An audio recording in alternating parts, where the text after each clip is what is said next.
ज्ञानानन्दमयं देवं निर्मलस्फटिकाकृतिम् आधारं सर्वविद्यानां हयग्रीवमुपास्महे। मूकं करोति वाचालं पङ्गुं ते गिरिं यत्कृपातमहं वन्दे परमानन्दमाधवम्।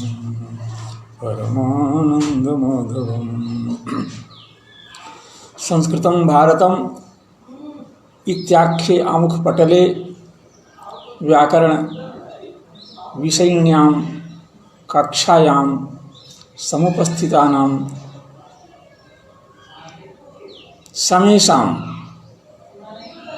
जनानां स्वागतं कुर्वन् अहमस्मि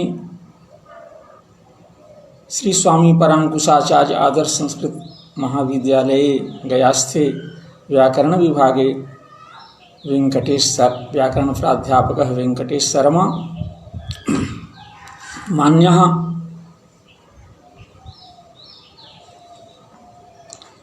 सम्प्रति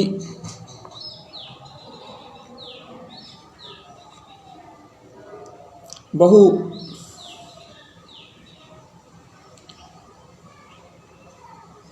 दिनानि आरभ्य कारक प्रकरणम् अधिकृत्य इयं कक्षा प्रचलति। अत्र सन्दर्भः अस्ति उपपदविभक्तिम् आश्रित्य द्वितीया विभक्तिर केन सूत्रेण कथं भवति इति। अस्तु मित्रों, हम लोग कल अतिरतिक्रमणे च इस सूत्र तक कर्म प्रवचनीय संज्ञा विधायक कतिपय सूत्रों पर विचार किया। लक्ष्य नहीं ये क्षम्यता उपोधिके च इस सूत्र तक हम लोगों ने स्वाध्याय कर लिया है। लक्षणेतम भूताख्यान भाग विप्सासु प्रतिपर्यनवः, यह सूत्र आज के स्वाध्याय का प्रथमतः विषय रूप में प्रस्तुत है।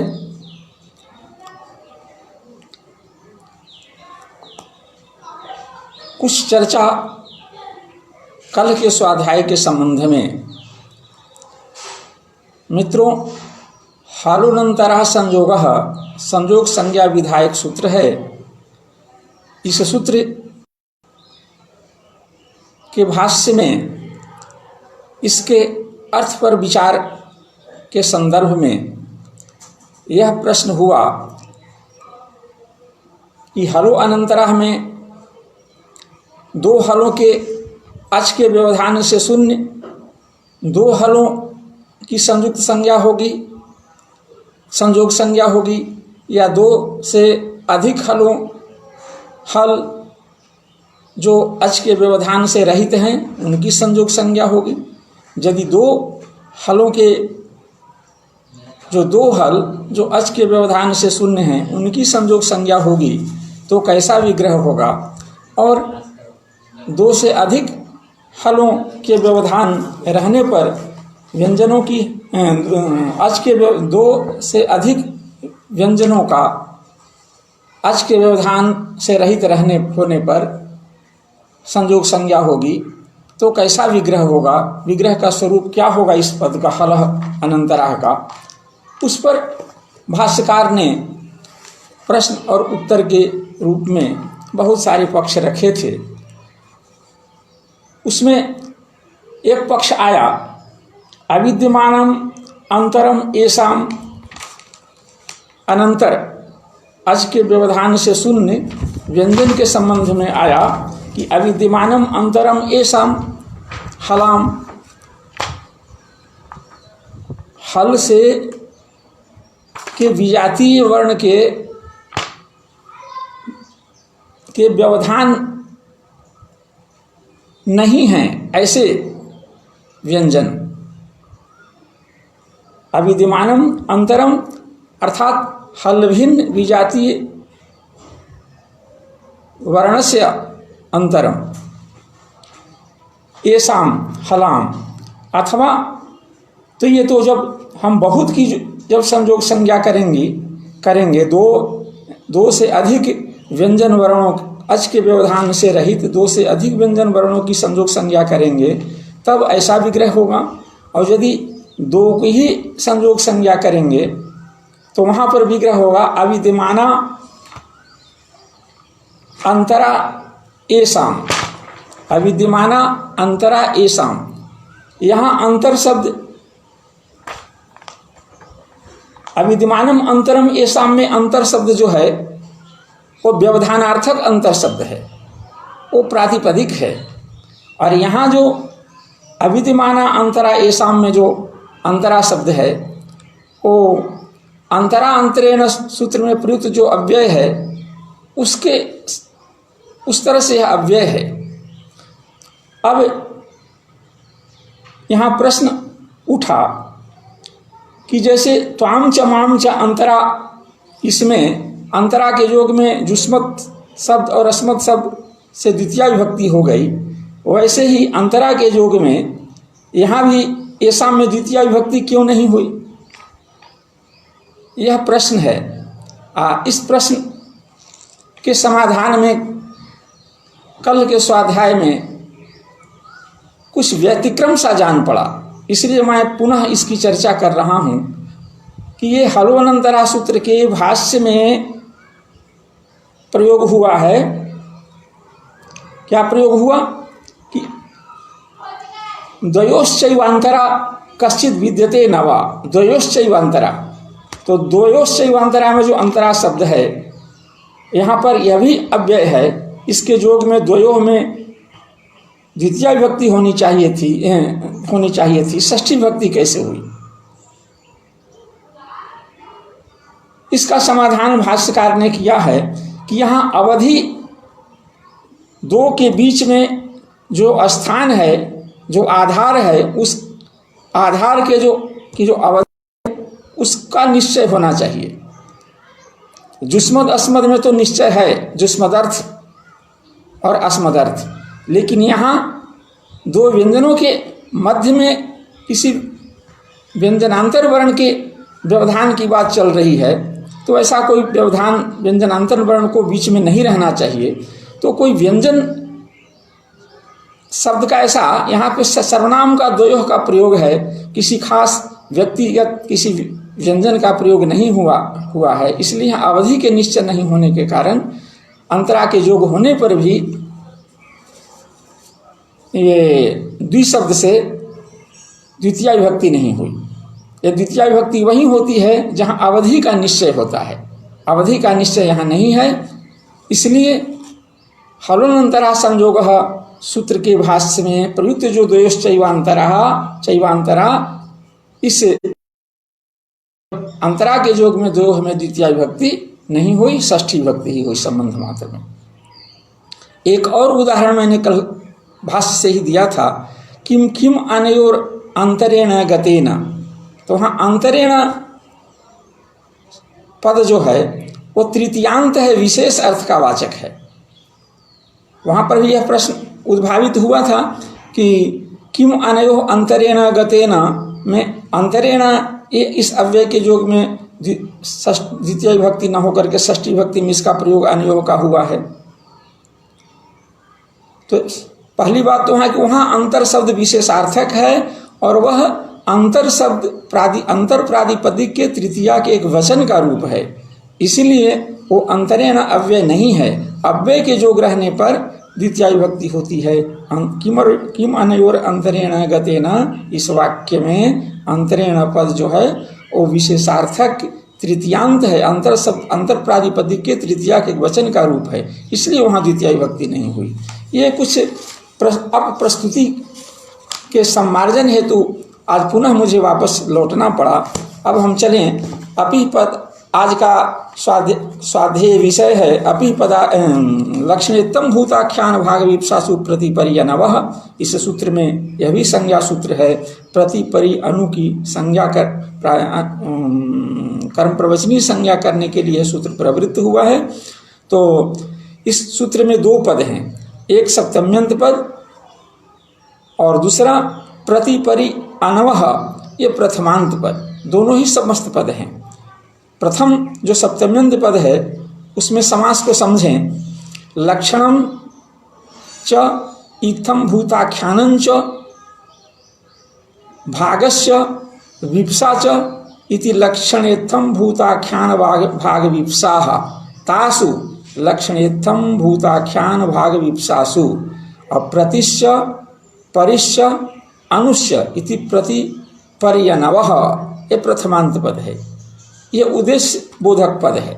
विधेय बोधक पद यानी संज्ञा बोधक पद जो है वो कर्म प्रवचनीय का अधिकार है और उस वहाँ बहुवचनांतत्वेन वह पठित है, यहाँ एक वचनांतत्वेन उसका भी परिणाम कर लेंगे। नहीं, यहाँ भी तो बहुवचन ही है, प्रतिपरि अनु बहुत हैं। तो लक्षणेत्थम भूताख्यान भाग विप्सासु अर्थेषु गम्यमानेषु द्योत्यमानेषु प्रतिपरि अनवः कर्म प्रवचनीय संज्ञकः भवन्ति, ऐसा अर्थ होगा। लक्षणेत्थम, लक्षणे ऐसा भी अलग अलग वाक्य बनाकर अर्थ किया जा सकता है। लक्षणे द्योत्यमाने प्रतिपर्यन द्योत्यमाने प्रतिपर्यनवः कर्म प्रवचनीय संज्ञा भवन्ति। इत्थम भूताख्याने द्योत्ये प्रतिपर्यनवः कर्म प्रवचनीय संज्ञका भवन्ति। भाग रूपे अर्थे द्योत्यमाने प्रतिपर्यनवः कर्म प्रवचनीय संज्ञका भवन्ति। एवमेव विप्सा रूपे अर्थे द्योत्यमाने प्रतिपर्यनवः कर्म प्रवचनीय संज्ञका भवन्ति, ऐसा अर्थ होगा। अब इसमें प्रथमोपात्त पद है जिस अर्थ के द्योत्यमान रहने पर प्रतिपरि अनु की कर्म प्रवचनीय संज्ञा होती है, वह है लक्षणम। तो ये लक्षण रूपी अर्थ गम्यमान द्योत्यमान रहने पर प्रतिपरि अनु की कर्म प्रवचनीय संज्ञा होती है। यह जो अर्थ है सूत्र का, सूत्रांश जो है वो उसका उदाहरण यहाँ दे रहे हैं। लक्षणे उदाहरणम वक्ष्यते, लक्षण अर्थ गर्दन हो गया। तो यहाँ लक्षण पद लक्ष्यते अनेन इति लक्षणम ज्ञापकम द्योतकम। तो यहाँ पर प्रत्यादि के द्वारा लक्ष्य लक्षण भाव रूप संबंध द्योत्य हो तो प्रतिपरि अनु की कर्म प्रवचनीय संज्ञा होती है। इसका उदाहरण दिया है, वृक्षम वृक्षम प्रति परि अनुवा विद्योतते विद्युत। वृक्षम वृक्षम प्रति परिवा विद्योतते विद्युत। स्थिति यह है कि जब बिजली चमकती है तो हम चमकते हुए बिजली को नहीं देख पाते हैं। बिजली के चमकने पर जो पदार्थ प्रकाशित होते हैं वृक्षादि, उन प्रकाशित वृक्षादि पदार्थों से हम विद्युत का अनुमान करते हैं कि रात्रि में यूँ तो वृक्ष दिखाई पड़ेगा नहीं, प्रकाशांतर की कोई व्यवस्था है नहीं, फिर ये अभी वृक्ष कैसे दिखाई पड़ा? एतावता अवश्य ही बिजली चमकी होगी,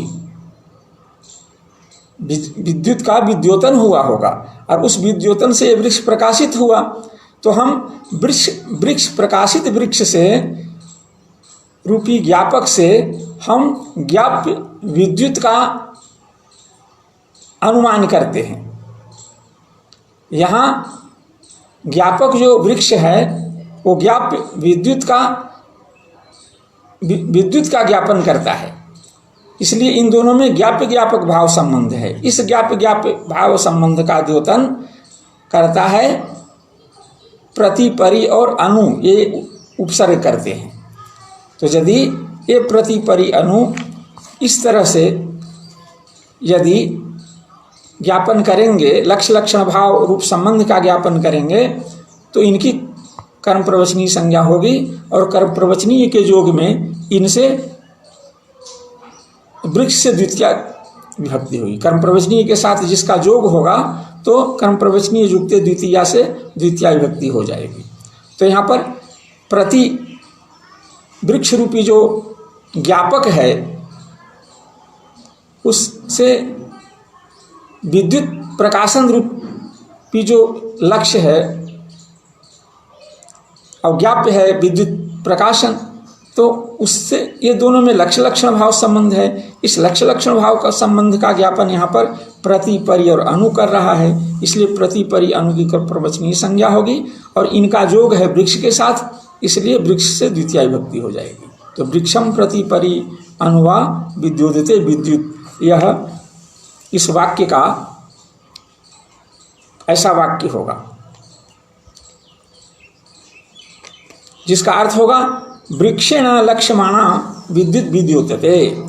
वृक्ष लक्षण है, इस लक्षण से लक्ष्यमाण विद्युत है, वह विद्युत विद्योतते प्रकाशित हो रहा है, ऐसा अर्थ होगा। क्योंकि विद्युत जो है उत्पन्न विनष्टशील है, तुरंत एक क्षण के लिए चमकती है, पुनः वो समाप्त हो जाती है। तो उसके विद्योतन से जो वृक्ष का प्रकाशन हुआ, वह प्रकाशित वृक्ष जो है वह विद्युत के होने का, विद्युत के चमकने का अनुमान करता है, ज्ञापन करता है। इसलिए वृक्ष रूपी जो लक्षण है, उस लक्ष्यमाण जो विद्युत है वह विद्युत विद्योतते, ऐसा वृक्षम वृक्षम प्रति, परि, अनुवा विद्योतते विद्युत, इस वाक्य का अर्थ हुआ। इत्थम भूता, अब दूसरा क्रम है, उद्देशक क्रम में दूसरा स्थान है इत्थम भूताख्यान का। ये इत्थम भूताख्यान पद को समझना है। अयम प्रकारः इति इत्थम, तम प्राप्तः इति इत्थम भूतः, तस्य आख्यानम यानी आख्यायते, कथ्यते अनेनेति आख्यानम कथनम, जिसके द्वारा परिस्थिति विशेष को कहा जाए उसको हम इत्थम भूताख्यान कहते हैं। किसी पदार्थ के परिस्थिति विशेष को बतलाने वाले को हम इत्थम भूताख्यान कहते हैं। तो इस इत्थम भूताख्यान अर्थ में, अर्थ का द्योतन करने में यदि प्रति, परि, अनु की प्रवृत्ति हो रही हो तो प्रति, परि, अनु की कर्म प्रवचनीय संज्ञा होगी और कर्म प्रवचनीय के योग में कर्म प्रवचनीय युक्त द्वितीया से द्वितीया विभक्ति हो जाती है। उदाहरण है भक्तो विष्णु प्रति, परि, अनुवा विद्योतते। भक्तः, भक्ति शब्द से अश प्रत्यय करके भक्त बना है। भक्ति भज धातु से सेवा अर्थ में, सेवार्थक भज धातु से एक 3 प्रत्यय करके भक्ति माने भजन, ईश्वर आराधन, और वह ईश्वर आराधन रूपी क्रिया जिसमें है उसको हम भक्त कहते हैं। तो ये भक्ति रूपी जो प्रकार है, भक्ति रूपी जो प्रकार है उसको प्राप्त कर लिया है किसने? भक्त ने। इसलिए इत्थम भूताख्यान है, वह उसकी परिस्थिति विशेष है। यह उसका आख्यान कथन करने में यदि कोई शब्दांतर प्रवृत्त हो रहा है तो यदि वह प्रति, परि, अनु है तो इसकी कर्म प्रवचनीय संज्ञा हो जाएगी। तो भक्तो विष्णु प्रति, परि, अनुवा विद्युत, तो भक्त में की जो परिस्थिति विशेष है यानी वो ईश्वर विषयणी भक्ति से वह युक्त है, ईश्वर विषयणी भक्ति से वह युक्त है, वह उसका प्रकार विशेष है, परिस्थिति विशेष है। यह परिस्थिति सबके साथ नहीं है, जो ईश्वर आराधन में प्रवृत्त है उसी के साथ है। उन्हीं के जैसे हाथ पैर वाले दूसरे के पास वह नहीं है। तो इनके पास ये परिस्थिति विशेष है, भक्ति विषयनी ईश्वर आराधन विषयक जो क्रिया है वो क्रिया से युक्त हैं ये। तो ये इत्थम भूत हुआ, इसका आख्यान करने के लिए प्रवृत्त हो रहा है प्रतिपरि अनु, यह अव्यय। तो ऐसी परिस्थिति में इस अव्यय की कर्म प्रवचनीय संज्ञा हो जाती है और कर्म प्रवचनीय के योग में द्वितीय विभक्ति हो जाती है। तो अब यहाँ पर भक्ति का एक देश, भक्ति का अन्वय है विषयता संबंध से, विष्णु विषयक जो भक्ति है उस भक्ति का अन्वय है भक्त में, जो प्रकार भक्ति रूपी प्रकार विशेष को प्राप्त कर लिया है, इसलिए वह इत्थम भूत है। और उससे उत्पाद्य जो विषयता संबंध से उत्पादक है वही प्रतिशब्द का द्योत्य है। प्रतिशब्द परिशब्द या अनुशब्द किसका द्योतन करता है? ये विष्णु विषयक भक्तनिष्ठ जो भक्ति है उस भक्ति को प्राप्त कर, वह भक्ति किसमें है? भक्त में है। तो प्रकार विशेष को प्राप्त कर लिया है, तो वही उसका ज्ञाप्य है प्रतिपरि अनु का। और वही ज्ञाप्य अर्थ विद्यमान रहने पर क्या होता है? प्रतिपरि अनु की कर्म प्रवचनीय संज्ञा हो जाती है और कर्म प्रवचनीय के योग में भक्त में द्वितीय भक्ति हो, विष्णु में द्वितीय भक्ति हो जाएगी।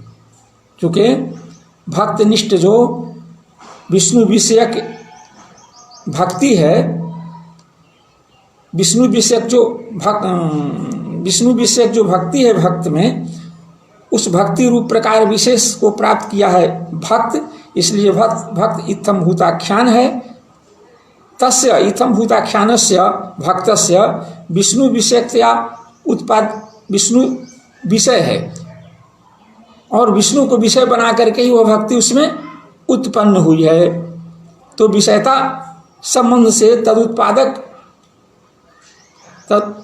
हुआ वह विष्णु, इसलिए उसकी कर्म प्रवचनीय संज्ञा हो प्रति उत्पादक जो प्रतिपरि अनु है उसकी कर्म प्रवचनीय संज्ञा हो जाएगी और कर्म प्रवचनीय के योग में विष्णु में द्वितीय भक्ति हो जाएगी। तो भक्त विष्णु प्रतिपरि अनुवा, माने भक्त विष्णु के प्रति भक्ति रूपी प्रकार विशेष को प्राप्त किए हुए है।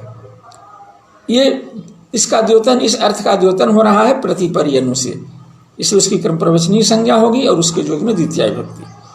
आगे भाग अर्थ का उदाहरण दे रहे हैं, लक्ष्मी हरिम प्रतिपरि अनुवा। अब यहाँ भाग शब्द अंश अर्थ का अर्थ है, का वाचक है, और भाग शब्द से पुनः हम अच प्रत्यय किए हैं अर्षादिभ्यो अच से, तो वह भाग माने स्वीकार्य अंश का जो स्वामी है स्वस्वामी भाव भाग में, और उसका जो अंशी है भाग रूपी अंश और उसका अंशी अधिकारी जो व्यक्ति है उसमें स्वस्वामी भाव संबंध है। तो ये स्वस्वामी भाव संबंध भाग और भाग माने अंश और अंशी में जब स्वस्वामी भाव संबंध का द्योतन यदि प्रतिपरि अनु से होगा तो प्रतिपरि अनु की कर्म प्रवचनीय संज्ञा हो जाएगी और कर्म प्रवचनीय के योग में द्वितीय भक्ति होती है। तो यहाँ हरि जो है अंशी हैं और उनका अंश लक्ष्मी है। लक्ष्मी के और हरि के बीच में स्वस्वामी भाव संबंध है। इस स्वस्वामी संबंध रूपी भाग का ज्ञापन द्योतन कौन कर रहा है? प्रतिपरि अनु कर रहे हैं, इसलिए प्रतिपरि अनु की कर्म प्रवचनीय संज्ञा हो जाएगी और कर्म प्रवचनीय के योग में हरि में द्वितीय भक्ति हो जाएगी। तो हरिम लक्ष्मी हरिम प्रतिपरि अनुवा, लक्ष्मी हरि के अंश हैं और लक्ष्मी हरि के अंशी हैं। लक्ष्मी हरि के स्वीकार्य अंश हैं और वो उसके अंशी हैं हरि। आगे विप्सा का उदाहरण देने के लिए वृक्षम प्रतिपरि अनुवा सिंचती यह वाक्य प्रवृत्त हुआ है। तो अब विप्सा अर्थ को भी हमें समझना होगा, विप्सा क्या है? तो विप्सा अर्थ गम्यमान हो, विप्सार्थ का द्योतन प्रतिपरि अनु के द्वारा हो, तो प्रतिपरि अनु की कर्मप्रवचनीय संज्ञा होगी। वह विप्सा क्या है? कार्षण संबंधुम इच्छा विप्सा है ना। कार्षण माने संपूर्णतया, व्याप्तुम माने संबंधुम इच्छा, संबंध क्रिया का एक एक से संबंध बनाने की जो कर्ता की इच्छा है, इसी को विप्सा कहते हैं। जैसे वृक्षम वृक्षम प्रति सिंचती, तो सेचक जो व्यक्ति है, जो सेचन क्रिया का कर्ता है, उसकी इच्छा है कि मेरी क्रिया से जन्य जो फल है, उस फल से एक एक वृक्ष संबद्ध हो जाए, एक एक वृक्ष की सिंचाई हो जाए, इसलिए यहाँ पर उसकी विप्सा है। और वह विप्सा अर्थ का द्योतन यदि प्रतिपरि अनु से हो रहा हो, तो प्रतिपरि अनु की कर्म प्रवचनीय संज्ञा हो जाएगी, और कर्म प्रवचनीय के योग में ये विप्सा अर्थ का में द्वित्व हो जाता है। तो वृक्ष प्रति के विप्सा अर्थ के योग में द्वित्व भी हो जाता है, तो वृक्ष में दो बार उसका प्रयोग होगा, वृक्षम वृक्ष वृक्ष, और दोनों में द्वितीय विभक्ति हो जाएगी, तो वृक्षम वृक्षम प्रति सिंचती, यह प्रयोग होगा। अब कहा कि यहाँ उपसर्ग संज्ञा, यहाँ सिंचती में सकार का मूर्धन्य आदेश क्यों नहीं हुआ?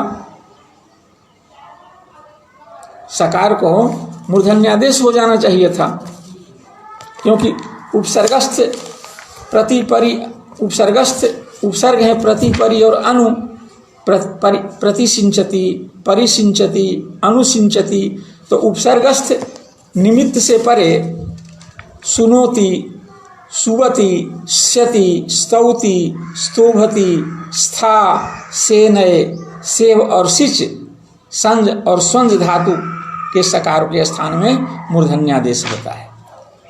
अब लेकिन ये उपसर्गस्थ निमित्त होना चाहिए। अब प्रतिपरि अनु की हम कर्म प्रवचनीय संज्ञा कर देंगे। कर्म प्रवचनीय संज्ञा गति उपसर्ग संज्ञा का अपवाद है, तो यहाँ तो उपसर्गत्व भी नहीं है, गतित्व भी नहीं है, तो अनुपूर्वितः उपसर्ग जैसा प्रतीत होने के बावजूद भी इसमें उपसर्गत्व के न होने से उससे परे उपसर्गस्थ निमित्त इन अथवा कवर्ग, यहाँ इन है, इन से परे सिंचती के सकार को मूर्धन्यादेश नहीं होगा, जिसे अत्र उपसर्गत्वाभावात् नसत्वम से भट्टोजी दीक्षित ने अभिव्यक्त किया है। ये सिंचती इत्यत्र सिंच धातु सकारस्य, सिंच धातु के सकार को वर्गों में रहने वाला जो निमित्त इन, प्रति में तकारोत्तरवर्ती इकार, परि में रकारोत्तरवर्ती इकार और अनु में नकारोत्तरवर्ती उकार रूप अगस्त निमित्त है, उससे परे सिंच के सकार को मूर्धन्यादेश नहीं होगा, क्योंकि मूर्धन्यादेश के प्रति निमित्त क्या है? उपसर्गस्थ, उपसर्ग में रहने वाला इन और कवर्ग, तो उपसर्ग ही नहीं है, ये तो कर्म प्रवचनीय है।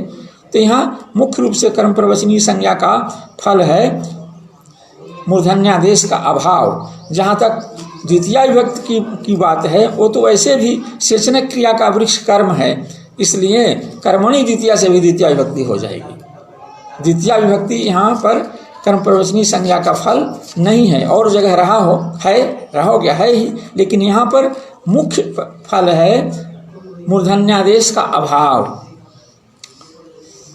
अब प्रश्न हो रहा है, ए सुकिम अर्थात लक्षणेत्थम भूताख्यान भाग विप्सासु, ऐसा क्यों कहते हैं? सीधे कहिए कि प्रति परि और अनु के योग में द्वितीय विभक्ति होती है। प्रति परि और अनु के प्रति परि अनु की कर्म प्रवचनीय संज्ञा होती है। प्रति परि और अनु की कर्म प्रवचनीय संज्ञा होती है, ऐसा कहते। तो कहा कि ऐसा यदि कहेंगे तो परिसिंचती एक प्रयोग होता है। प्रत्युदाहरण दे रहे हैं, परिसिंचती, परि उपसर्ग पूर्वक सिच धातु से लट लकार तिप प्रत्यय, लट के स्थान में तिवादेश करके प्रथम पुरुष, वर्तमान काल प्रथम पुरुष एक वचन में सिंचती प्रयोग बनता है। अब परि उपसर्ग है। अब यहाँ पर यदि हम लक्षणेत्थम भूताख्यान भाग विप्सासु नहीं कहेंगे, केवल इतना ही कहेंगे कि प्रति परि अनु की कर्म प्रवचनीय संज्ञा होती है क्रिया के साथ योग रहने पर, तो क्या होगा, यहाँ यह इसकी भी कर्म प्रवचनीय संज्ञा हो जाएगी। कर्म प्रवचनीय संज्ञा होने से उपसर्ग संज्ञा का बाध हो जाएगा। उपसर्ग संज्ञा के अभाव होने के कारण यहाँ पर उपसर्गस्थ निमित्त नहीं मिलेगा और यहाँ मूर्धन्यादेश नहीं होगा। वांछित क्या है, परिसिंचिति में मूर्धन्य सकार युक्त प्रयोग और प्रति लक्षणोत्तम भूताख्यान भाग विप्सासु का हम प्रयोग नहीं करेंगे, केवल प्रतिपरि अनवह कहेंगे, तो फिर प्रतिपरि अनु के जो अनु की कर्म प्रवचनीय संज्ञा हो जाएगी क्रिया के योग में, तो फिर क्या होगा, यहाँ पर भी कर्म प्रवचनीय संज्ञा से उपसर्ग संज्ञा का बाध हो जाएगा। उपसर्गत्वाभाव में उपसर्गस्थ इकार इन और कवर के रहते हुए भी उपसर्गस्थ नहीं होने के कारण विशेषणाभाव प्रयुक्त विशिष्टाभाव होने से यहाँ पर इन मिलेगा ही, उपसर्गस्थ लेकिन उपसर्गस्थ रूप विशेषण उसमें नहीं है, तो कुछ भी नहीं है, इन ही नहीं है। हमें चाहिए उपसर्गस्थ इन, उपसर्गस्थ इन नहीं है, इसलिए यहाँ पर मूर्धन्यादेश नहीं होगा, वांछित है मूर्धन्यादेश। तो इस अपप्रयोग से बचने के लिए, अनिष्ट प्रयोग से बचने के लिए परिसिंचिति वगैरह में है ना, सूत्र में लक्षणेत्थम भूताख्यान भाग विप्सासु इस सप्तम्यंत पद का उपादान किया गया है। अब लक्षणेत्थम भूताख्यान भाग विप्सासु यदि कह देंगे तो लक्षण इत्थम भूताख्यान भाग और विप्सा अर्थ प्रतिपरि अनु के द्वारा द्योत्य होगा, तभी इनकी कर्म प्रवचनीय संज्ञा होगी, अन्यथा नहीं होगी। तो यहाँ परिसिंचिति में लक्षण इत्थम भूताख्यान भाग विप्सा इनमें से कोई भी द्योत्य नहीं है, इसलिए यहाँ परि की कर्म प्रवचनीय संज्ञा नहीं हुई, वह उपसर्ग ही रह गया। उपसर्ग होने से उपसर्गस्थ निमित्त इकार मिल गया, इन मिल गया, उससे परे है ना सिंच के सकार का मूर्धन्यादेश हो गया, तो परिसिंचिति प्रयोग बनेगा। आगे सूत्र है अभिरभागे। अभिरभागे में भी दो पद है, न भागः अभागः, यहाँ पर पर्युदास नहीं है, तो पर्युदास नहीं, न भागः अभागः माने भाग से भिन्न भी हो और भाग के सदृश भी हो, पर्युदास नहीं है। और अंत पद है कर्म प्रवचनीय का अधिकार है, और लक्षणेत्तम भूताख्यान भाग विप्सासु प्रतिपरि अनवह से लक्षणेत्तम भूताख्यान भाग विप्सासु सप्तम्यंत पद का अनुवर्तन है। तो अब ये भाग वर्ज्य लक्षणेत्तम भूताख्यान भाग विप्सासु में विशेषण हो जाएगा।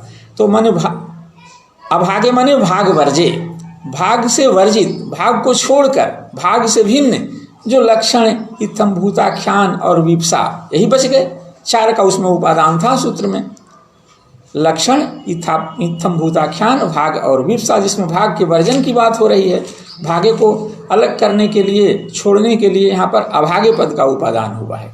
तो भाग से भाग वर्ज जो लक्षण इत्थम भूताख्यान और विप्सा, इन अर्थ का द्योतन यदि अभी के द्वारा हो रहा हो, इन अर्थों का द्योतन यदि अभी हो, तो इसकी भी कर्म प्रवचनीय संज्ञा होगी। चूँकि कर्म प्रवचनीय का अधिकार है, वहाँ बहुवचनांत है, यहाँ अभी जो उद्देश्य है कर्म प्रवचनीय संज्ञा का जो संगी है वह एक वचन है, इसलिए यहाँ एक वचनांतत्व ने भी परिणाम करके हम सूत्र का अर्थ करेंगे कि भाग वर्जः लक्षण भाग वर्जेषु लक्षण इत्थम भूताख्यान भाग विप्सा, लक्षण इत्थम भूताख्यान विप्सासु द्योत्येषु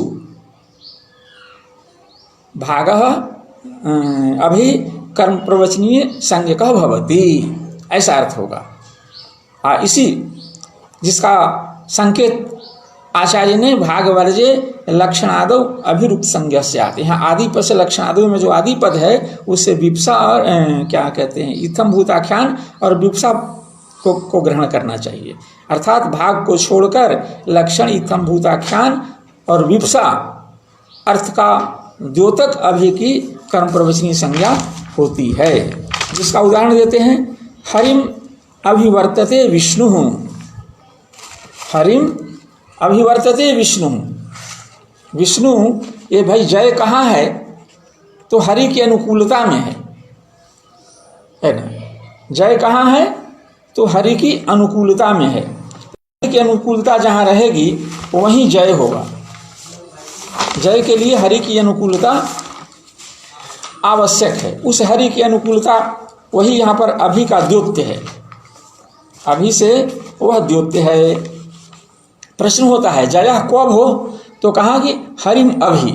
इस प्रश्न के उत्तर में प्रयोग हुआ है विष्णु हरि अभि। हरि माने विष्णु, विष्णु अभि।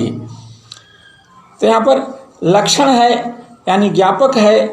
यहाँ भी लक्षण शब्द है, तो लक्षण है यानी ज्ञापक है।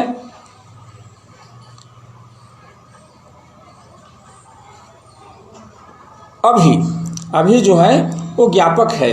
किसका ज्ञापक है भाई, तो हरिनिष्ठ अनुकूलता का, जो जय का हेतु है।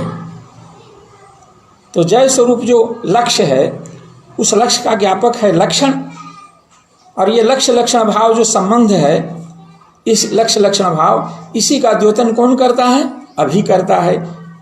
तो लक्षणे द्योत्ते अभिरुक्त संज्ञा कर्म प्रवचनी संज्ञा भवति। तो जय रूपी जो लक्ष्य, उसका द्योतक है हरिनिष्ठ अनुकूलता, उसका है जनक। ये ज्ञापक है, दोनों में ज्ञाप्य ज्ञापक भाव संबंध है। हरिनिष्ठ अनुकूलता ज्ञापक है और जय जो है वो ज्ञाप्य है। इस ज्ञापन का माने लक्ष्य लक्षण भाव का ज्ञापन करने के लिए प्रवृत्त हुआ है अभि।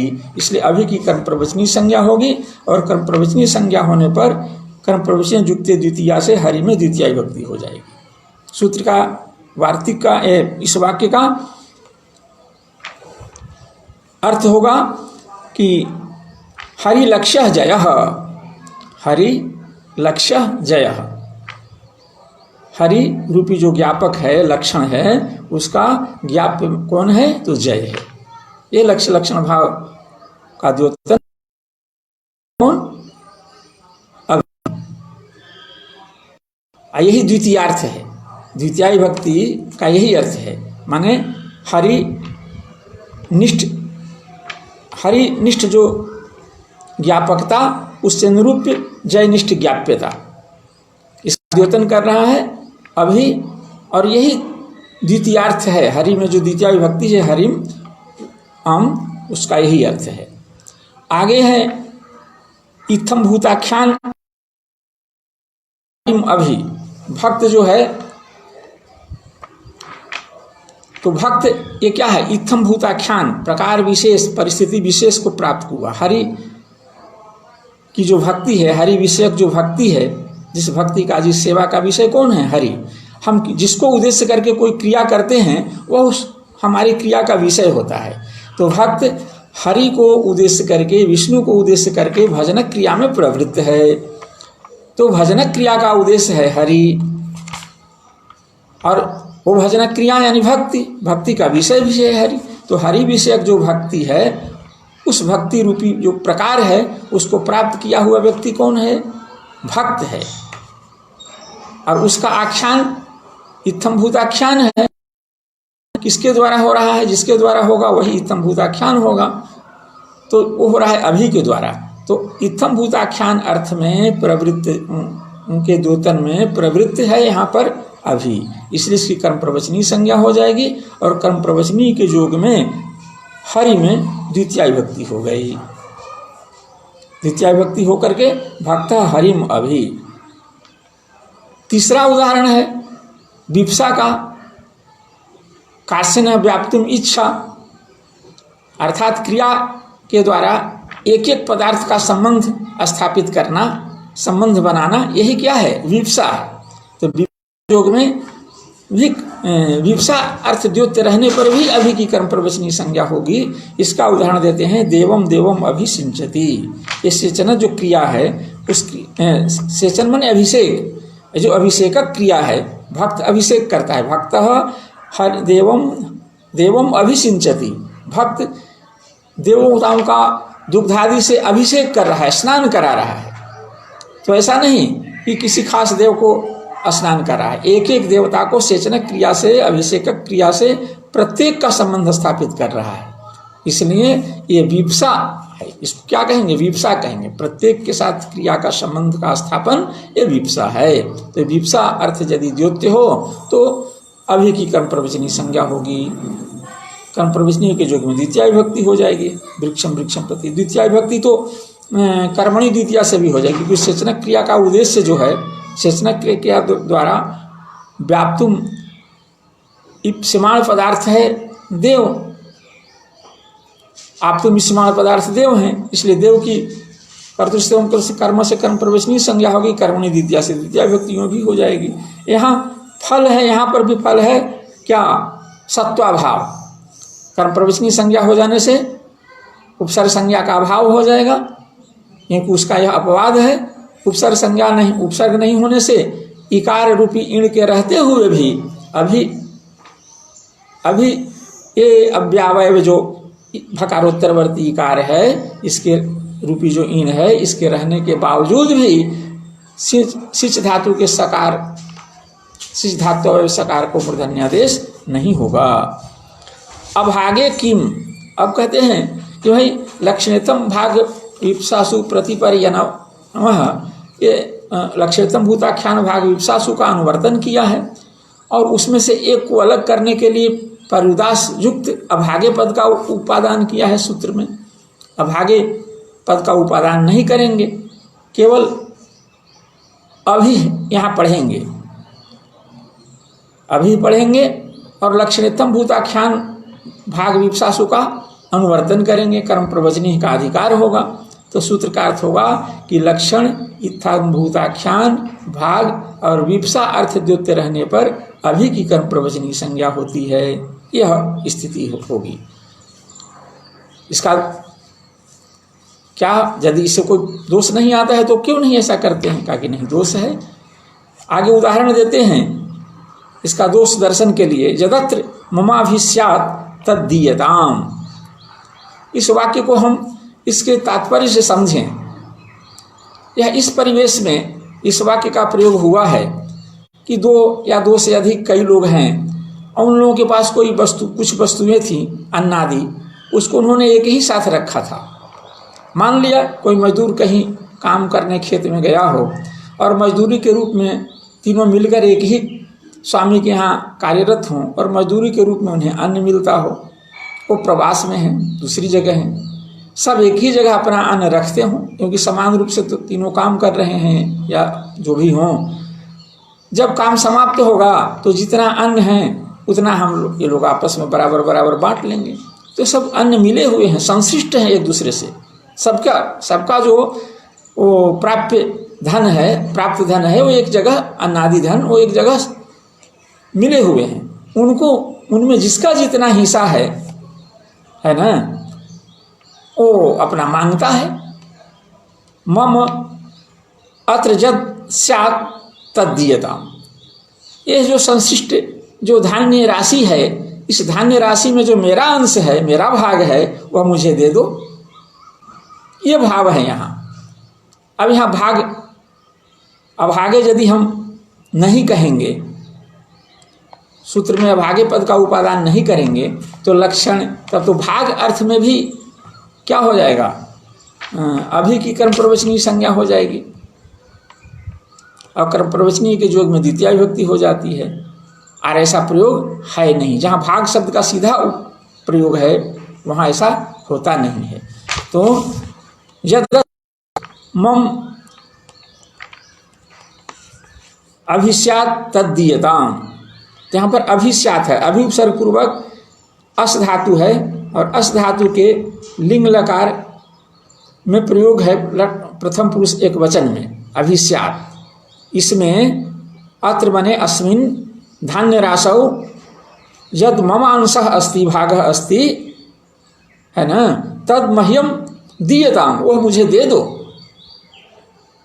तो यहाँ पर भी अभी के योग में द्वितीय विभक्ति हो जाती है, कर्म प्रवचनी संज्ञा हो जाती, अभी की कर्म प्रवचनी संज्ञा हो जाती और कर्म प्रवचनी संज्ञा हो जाने पर उपसर्ग संज्ञा का बाध हो जाता। तो अभिस्यात् में जो सकार है उसको मूर्धन्यादेश नहीं होता। अभिष्ट है मूर्धन्यादेश, इसलिए इससे बचने के लिए, इस अनिष्ट प्रयोग से बचने के लिए सूत्र में इतना जोड़ दिया गया। अभागे अर्थात भाग वर्जे सु लक्षणेत्थम भूताख्यान भाग लक्षणेत्थम भूताख्यान विप्सासु द्योत्येषु अभि कर्म प्रवचनी संज्ञक भवति। अब यहाँ भाग वर्ज नहीं, अब चूंकि भाग ही है, इसलिए अब यहाँ इसकी कर्म प्रवचनी संज्ञा अभी की नहीं होगी। कर्म प्रवचनी संज्ञा होने से उपसर्ग संज्ञा के अभाव रूप जो परिस्थिति है वह नहीं आएगी। एतावता उपसर्गस्थ निमित्त भकारोत्तरवर्ती कार्य के रहने से, इन रूपी कार्य के रहने से स्यात् के अस्धात्वावय जो स्यात् का सकार है उसको मूर्धन्यादेश हो जाएगा। आगे वार्तिक है अधिपरि अनर्थकौ न विद्यते अर्थाः येषां ते जयोः ते अनर्थकौ न अर्थः न विद्यते अर्थाः येषां ते जयोः तौ अनर्थकौ। और अधिश्च परिचयति अधिपरि, यहाँ पर भी कर्म प्रवचनीय का अधिकार है। तो अनर्थकौ ये अनर्थकौ जो है अधिपरि में विशेषण है। अनर्थक अधि और परि की कर्म प्रवचनीय संज्ञा होती है, ये सूत्र का अर्थ होगा। अब यहाँ अनर्थक का क्या तात्पर्य है? उपसर्ग का तो कोई अपना अर्थ होता नहीं, ऐसे भी कोई उपसर्ग का अर्थ नहीं होता है। उपसर्गः द्योतकः न तु वाचकः, ये हम वैयाकरणों का सिद्धांत है। हम लोग उपसर्ग को वाचक मानते ही नहीं हैं, द्योतक मानते हैं, जिसके साथ इनका योग होता है, प्रयोग होता है, और उसमें जो विद्यमान अर्थ हैं जो आम लोगों के समझ में नहीं है उनका द्योतन होता है। इनकी परिभाषा, इनका लक्षण भी ऐसा ही है। क्रिया योगे प्रादय, क्रिया के योग में, क्रिया माने धातुवाचक जो शब्द हैं भू आदि, उनके योग में प्रपरा आदि की उपसर्ग संज्ञा होती है और गति संज्ञा होती है। तो ये तो इनका ऐसे भी कोई अर्थ नहीं होता, तो अनर्थक ये विशेषण देने की क्या जरूरत है? तो यहाँ अनर्थक का मतलब है अर्थांतर द्योतकत्वा भाव, अर्थांतर द्योतकत्वा भाव। जब उपसर्ग किसी के साथ जुड़ते हैं और जुड़ने के बाद उनके अर्थ में परिवर्तन हो जाता है तो वो धात्वर्थ के द्योतक माने जाते हैं। लेकिन धातु का जो स्पष्ट अर्थ है, प्रथम दृष्टया प्रतीयमान जो अर्थ है, उस अर्थ से अतिरिक्त अर्थ यदि उपसर्ग के योग से द्योतित हो रहा हो, ज्ञात हो रहा हो, ज्ञाप्य हो रहा हो, तब वह उपसर्ग, तो वह सार्थक है, वो अनर्थक नहीं है। इसलिए अनर्थक का को परिभाषित किया आचार्य ने अर्थांतर द्योतकत्वा भाववत्वम, अर्थांतर के द्योतकत्व का अभाव होना यही अनर्थकत्व है। तो जहाँ उपसर्ग के जुड़ने के बाद ही धातु के अर्थ में कोई परिवर्तन, धातु के अर्थ में कोई परिवर्तन नहीं हो रहा है, तो वहाँ वो अधिक जो भी उपसर्ग हैं वो अनर्थक उपसर्ग हैं, उन उपसर्गों को अनर्थक माना जाएगा। अन्यथा तो ये द्योतक का मतलब यह है, अनर्थक का मतलब यह है। तो चलिए, तो ऐसे जो अनर्थक अधि और परि हैं उनकी उपसर्ग संज्ञा होती है। आगे उदाहरण से इसको समझें। कुतो अध्यागच्छति, कुतो अध्यागच्छति, कहाँ से आ रहे हो? तो आंग पूर्वक गम धातु से के प्रयोग से ही, आंग उपसर्ग पूर्वक गम के प्रयोग से ही आगमन अर्थ का बोध हो जाता है। उसमें फिर हम अधि जोड़ दिए, तो अधि के जोग होने पर कुछ तत्सत्व तत्सत्वम तदभावे तदभाव, ये वाच्य वाचक भाव का संबंध भी, द्योत्य द्योतक भाव का संबंध भी तो ऐसे ही ज्ञात होता है। जिसके रहने पर जिस अर्थ की प्रतीति होती है या द्योतन होता है वह उसका द्योतक माना जाएगा। यदि वाचन होता है तो वह वाचक माना जाएगा। तो अधि के रहने पर, अधि के न रहने पर जिस अर्थ की प्रतीति हो रही थी, जिस अर्थ का द्योतन हो रहा था केवल आंग मात्र से, वही अर्थ का द्योतन अधि के साथ जुड़ने पर भी हो रहा है। इसलिए यहाँ अधि का कोई अलग कोई अलग अर्थ का द्योतन अधि नहीं कर रहा है। तो अर्थांतर द्योतकत्वाभाव है यहाँ, इसलिए अनर्थक है। कुतः परियागच्छति, यहाँ पर भी आगच्छति आंग उपसर्ग पूर्वक, आंग पूर्वक गम का जो अर्थ है आगमन, वही अर्थ परिपूर्वक आगम का भी है। कोई परिवर्तन परि के जुड़ने से नहीं हुआ, तो तद अभावे, उसके अभाव में जो अर्थ था उसके रहने पर भी वही अर्थ है। तो यहाँ पर होना चाहिए, कारणता का ग्रहण होता है अन्वय और व्यतिरेक सहचार से। तो यहाँ न तो अन्वय सहचार है और नहीं व्यतिरेक सहचार है, इसलिए इनको किसी अर्थ के द्योतन में कारण कैसे माना जाएगा, द्योतक कैसे माना जाएगा? ये द्योतक नहीं, यानी अनर्थक हैं। तो अनर्थक जो अधिपरि, उनकी कर्म प्रवचनीय संज्ञा होती है। ठीक, कर्म प्रवचनीय संज्ञा हो गई, तो कर्म प्रवचनीय जा संज्ञा सा फलवती। कर्म प्रवचनीय संज्ञा का तो कोई परिणाम आना चाहिए ना, कोई फल होना चाहिए। क्यों संज्ञा किए इसकी कर्म प्रवचनीय संज्ञा? तो कहा कि गति संज्ञा बाधात, कर्म प्रवचनीय संज्ञा गति संज्ञा का उपसर्ग संज्ञा का अपवाद है। तो कर्म प्रवचनीय संज्ञा करने से गति संज्ञा नहीं होगी, और गति संज्ञा के बाद होने से गतिर्गतौ इति निघातो न। गतिर्गतौ सूत्र से जो उदात्त स्वर यहाँ होता है, एक गति संज्ञक कौन है? परि। दूसरा गति संज्ञक कौन है? आंग।